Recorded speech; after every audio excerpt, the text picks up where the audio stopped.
Hello dear viewers, आज का हमारा टॉपिक है control statements in Python. So what are basically control statements that we are going to discuss today. ये discuss करने से पहले हमको पता होना चाहिए कि सीक्वेंशियल एग्जीक्यूशन क्या है. जब भी कोई प्रोग्राम एग्जीक्यूट होता है हम बोलते हैं कि प्रोग्राम सीक्वेंशियली एग्जीक्यूट हो रहा है. तो सीक्वेंशियल एग्जीक्यूशन का मतलब क्या है वो पहले समझते हैं. When we write a program, the statements in program are normally executed one by one. This is called sequential execution. जब भी कोई भी प्रोग्राम हम टाइप करते हैं किसी भी प्रोग्रामिंग लैंग्वेज का, और वो प्रोग्राम जब हम रन करते हैं तो one by one sequentially statements execute होती है. मतलब पहले स्टेटमेंट 1 एग्जीक्यूट होगी प्रोग्राम की, फिर स्टेटमेंट 2, 3, 4, मतलब जो सीक्वेंशियली स्टेटमेंट्स एग्जीक्यूट हो रही है एक के बाद दूसरा, दूसरे के बाद तीसरा instruction, we call it sequential execution. तो सबसे पहले हम अभी एग्जाम्पल देखेंगे कि ऐसे प्रोग्राम का एग्जाम्पल देखेंगे जहां पे एग्जीक्यूशन सीक्वेंशियली हो रहा है. To find the area of circle, ये जो प्रोग्राम है इसमें हमको पाइथन प्रोग्राम है, इसमें हमको सर्कल का एरिया पता करना है. ओके. और ये प्रोग्राम ऐसा है जहाँ पे सारे स्टेटमेंट सीक्वेंशियली एक के बाद दूसरा, दूसरे के बाद तीसरा एग्जीक्यूट हो रहे हैं. तो मैं आपको ये प्रोग्राम एक्सप्लेन करने वाली हूँ. जो ब्लैक में मार्क है, ब्लैक बॉक्स में है, वो प्रोग्राम के स्टेटमेंट्स है, और बाकी का जो है वो उसका एक्सप्लेनेशन है. तो पहला जो स्टेटमेंट है वो है import math. Here math module is imported. जो मैथ मॉड्यूल है लाइब्रेरी का, वो हम इम्पोर्ट कर रहे हैं. Python has a big library which can be used on any operating system like Unix, Windows, Macintosh. Python programming language ऐसी है कि जिसके पास काफ़ी बड़ी लाइब्रेरी है, और उस लाइब्रेरी में से बहुत सारे मॉड्यूल्स आप यूज़ कर सकते हो प्रोग्रामिंग में. और ये लाइब्रेरी यूनिक्स पे चलती है, विंडोज़ पे चलती है, मैकिनटोश पे भी चलती है. ठीक है, क्लियर. तो programmers can develop programs very easily using modules available in library. अब ये जो लाइब्रेरी है इसमें रेडीमेड मॉड्यूल्स है, फंक्शंस है, जिसका यूज करके, रेडीमेड मॉड्यूल्स का यूज करके आप प्रोग्रामिंग कर सकते हो. आपको खुद का फंक्शन बनाने की जरूरत नहीं है, रेडीमेड मॉड्यूल्स लाइब्रेरी में अवेलेबल है. तो हमने इंपोर्ट मैथ किया है, मैथ मॉड्यूल को लाइब्रेरी में से इंपोर्ट किया है. ओके. अभी जो सेकंड स्टेटमेंट है वो है r is equal to float, inside parenthesis input, inside parenthesis enter radius colon parenthesis close. अब ये क्या स्टेटमेंट है? Okay. So data given to computer is called input. जो भी हम डाटा कंप्यूटर को दे रहे हैं उसको हम इनपुट बोलते हैं. ठीक है. To provide input to computer, Python provide some statements which are called input statement. अगर हम कंप्यूटर को कोई इनपुट प्रोवाइड करना चाहते हैं तो उसके लिए पाइथन ने कुछ स्टेटमेंट्स प्रोवाइड की है. उसके जरिए हम पाइथन प्रोग्राम को इनपुट प्रोवाइड कर सकते हैं, और वो स्टेटमेंट्स को हम बोल रहे हैं input statement. To accept input from keyboard, Python provides input function. अगर हमको कीबोर्ड से इनपुट देना है, पाइथन प्रोग्राम को कीबोर्ड से इनपुट देना है, तो उसके लिए हमारे पास इनपुट फंक्शन है. Okay. Now this function takes value from the keyboard and returns it as a string. ये जो input function है वो कीबोर्ड से वैल्यू इनपुट लेता है और स्ट्रिंग रिटर्न करता है आउटपुट में. This value can be converted into int or float and useful to accept the numbers.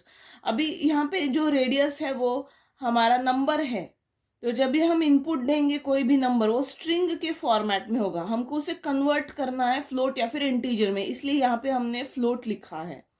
तो फ्लोट या फिर इंटीजर में हम कन्वर्ट कर सकते हैं. We just have to write float here and inside parenthesis input. ये इनपुट फंक्शन है जो इनपुट ले रहा है और प्रोग्राम को इनपुट दे रहा है वाया कीबोर्ड. ओके.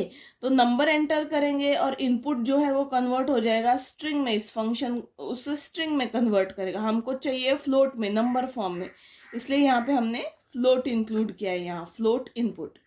ओके. ये हो गई सेकंड स्टेटमेंट. थर्ड स्टेटमेंट, अभी हमको पता है एरिया कैसे कैलकुलेट करना है.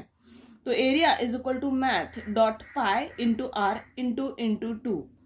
एरिया कैलकुलेट करने के लिए हम पाई आर स्क्वायर ये फॉर्मूला यूज करते हैं। सर्कल का एरिया कैलकुलेट करने के लिए फॉर्मूला है पाई आर स्क्वायर।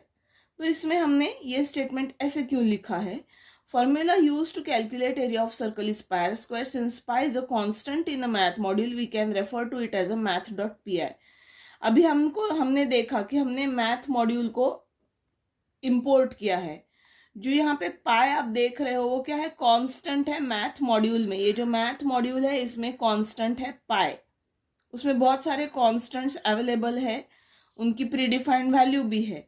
ओके, तो अगर हमको मॉड्यूल में का कांस्टेंट, ये मैथ मॉड्यूल में का कांस्टेंट पाई रेफर करना है तो हमको मैथ डॉट पाई लिखना पड़ेगा।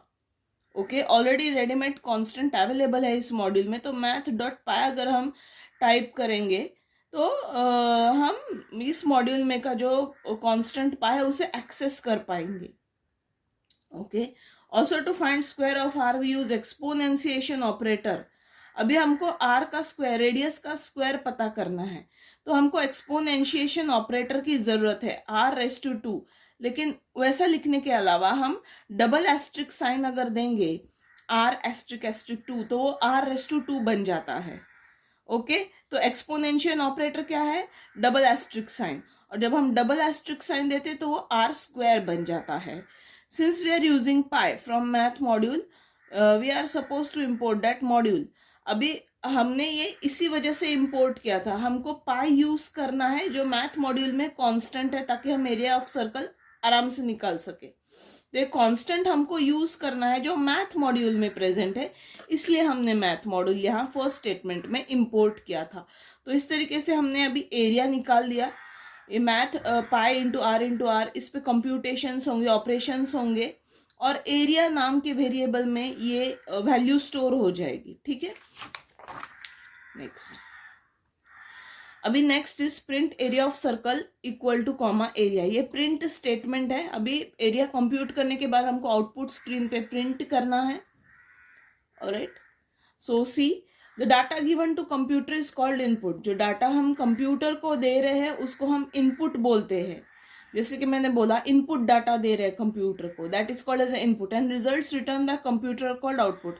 उस इनपुट डाटा पे कंप्यूटर कंप्यूटेशंस करेगा और रिजल्ट जो भी होगा कंप्यूटेशन का, जो कंप्यूटर रिटर्न करेगा उसको हम आउटपुट बोलते हैं। ठीक है, computer takes input, processes that input and produces an output. जैसे कि मैंने बोला कंप्यूटर इनपुट लेता है, उसके ऊपर प्रोसेसिंग करता है और आउटपुट को प्रोड्यूस करता है। टू डिस्प्ले आउटपुट और results Python provides print function. अब ये जो आउटपुट है हमको आउटपुट डिस्प्ले स्क्रीन पे डिस्प्ले करना है, तो उसके लिए जो फंक्शन पाइथन प्रोवाइड करता है वो है प्रिंट फंक्शन। तो प्रिंट फंक्शन क्या करता है, रिजल्ट को आउटपुट स्क्रीन पे डिस्प्ले करता है। तो print area of circle equal to, ये एरिया ऑफ सर्कल ऐसे कैसे, इक्वल टू जो भी नंबर है वो प्रिंट हो जाएगा।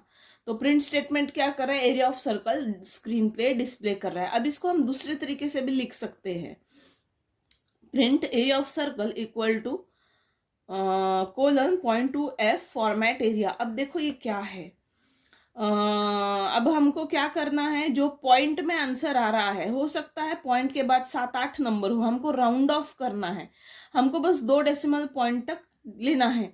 तो हमने यहाँ पे प्लेस होल्डर्स लगा के रखे कर्ली ब्रैकेट के अंदर।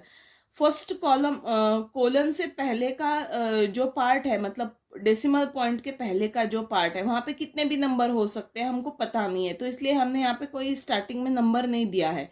0.2 यानी डेसिमल पॉइंट के बाद के 2 नंबर्स हमको चाहिए, इसलिए 0.2 एफ, और ये फ्लोटिंग पॉइंट है इसलिए एफ। तो इस तरीके से जो डेसिमल पॉइंट के 2 नंबर्स है वो डिस्प्ले होंगे। Format area, now see what it is. Format method is used to format and insert value into place within the string और नंबर। ये जो फॉर्मेट मेथड है वो क्या करती है, एक वैल्यू इंसर्ट कर देती है प्लेस होल्डर में।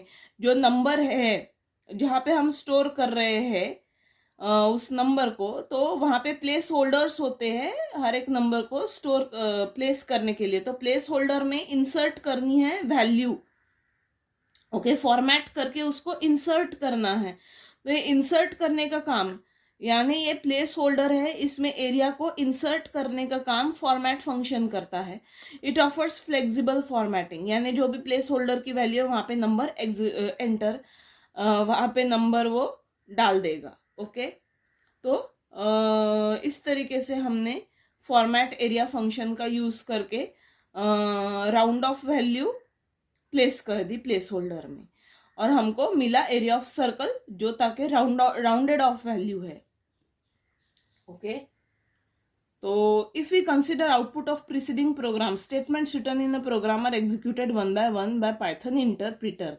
अब ये जो प्रोग्राम है, जब ये प्रोग्राम रन होगा तब कैसे रन होगा, पहले स्टेटमेंट 1 एग्जीक्यूट होगी, फिर स्टेटमेंट 2 एग्जीक्यूट होगी, फिर 3, फिर 4। तो सीक्वेंशियली स्टेटमेंट एग्जीक्यूट कर रहा है कौन, पाइथन इंटरप्रिटर। जो पाइथन इंटरप्रिटर है वो स्टेटमेंट सीक्वेंशियली एग्जीक्यूट कर रहा है। Okay, this type of execution is suitable for developing simple programs. और ये जो सीक्वेंशियल एग्जीक्यूशन है प्रोग्राम्स का, ये हम तब यूज करते हैं जब हमारे प्रोग्राम्स चाहते हैं हम कि सिंपल रहे। सिंपल प्रोग्राम्स के लिए सीक्वेंशियल एग्जीक्यूशन सुटेबल मेथड है। It is not suitable for developing critical programs where complex logic is needed. But कुछ प्रोग्राम्स ऐसे होते हैं जो क्रिटिकल है, कॉम्प्लेक्स है, तो वहां पे लॉजिक भी कॉम्प्लेक्स होता है। तो ये जो सीक्वेंशियल एग्जीक्यूशन है ये कॉम्प्लेक्स या फिर क्रिटिकल प्रोग्राम्स के लिए नहीं है, ये सिंपल प्रोग्राम्स के लिए है। तो जब ये कॉम्प्लेक्स प्रॉब्लम हमको हैंडल करना है तब हम क्या करेंगे, हमको कॉम्प्लेक्स लॉजिक की जरूरत है। सीक्वेंशियल लॉजिक काम नहीं करेगा। In the critical program, programmer should be able to change a flow of execution. अब यहाँ पे हम फ्लो ऑफ एग्जीक्यूशन चेंज नहीं कर पा रहे, लेकिन जो क्रिटिकल प्रोग्राम है वहां पे हमको फ्लो ऑफ एग्जीक्यूशन चेंज करना पड़ता है। से स्टेटमेंट 2 के बाद हमको डायरेक्ट स्टेटमेंट 7 एग्जीक्यूट करना है। बीच में के स्टेटमेंट्स हमको कुछ देर के लिए स्किप करने हैं, हमको डायरेक्ट स्टेटमेंट 2 से स्टेटमेंट 7 पे जंप करना है। फ्लो ऑफ एग्जीक्यूशन चेंज हो गया, राइट, सीक्वेंशियल नहीं रहा, राइट। क्यों, क्योंकि ये कॉम्प्लेक्स प्रोग्राम है। अभी for this purpose we need control statements. तो कॉम्प्लेक्स प्रोग्राम को डिजाइन करने के लिए हमको कंट्रोल स्टेटमेंट्स की जरूरत होती है। जो भी कॉम्प्लेक्स प्रोग्राम है उसको हम डिजाइन करना चाहते हैं तो हम कंट्रोल स्टेटमेंट्स की मदद से कर सकते हैं। एग्जाम्पल क्या है, इफ स्टेटमेंट। इफ स्टेटमेंट एक कंडीशनल स्टेटमेंट होती है, ये भी हम नेक्स्ट वीडियो में देखेंगे। तो इफ स्टेटमेंट का यूज करके आप कॉम्प्लेक्स प्रोग्राम्स, कंडीशनल स्टेटमेंट का यूज करके आप कॉम्प्लेक्स प्रोग्राम एग्जीक्यूट कर सकते हो। फॉर लूप, जहाँ पे हमको कुछ ग्रुप ऑफ स्टेटमेंट्स है वो बार बार एग्जीक्यूट करना पड़ता है। ऐसा भी होता है कि एक ही ग्रुप ऑफ स्टेटमेंट्स है वो हमको बार बार प्रोग्राम में एग्जीक्यूट करना पड़ रहा है, तो बार बार वही आप लॉजिक टाइप करोगे क्या, नहीं, आप फॉर लूप दे दोगे, ठीक है। तो ये जो कॉम्प्लेक्स प्रोग्राम है जिसकी कॉम्प्लेक्सिटी बहुत ज्यादा है, ऐसे प्रोग्राम्स एग्जीक्यूट करने के लिए हमको कंट्रोल स्टेटमेंट्स लगते हैं, और सिंपल प्रोग्राम्स हम सीक्वेंशियल स्टेटमेंट से कर देते हैं। So that's all about today's video. Thank you for watching, bye.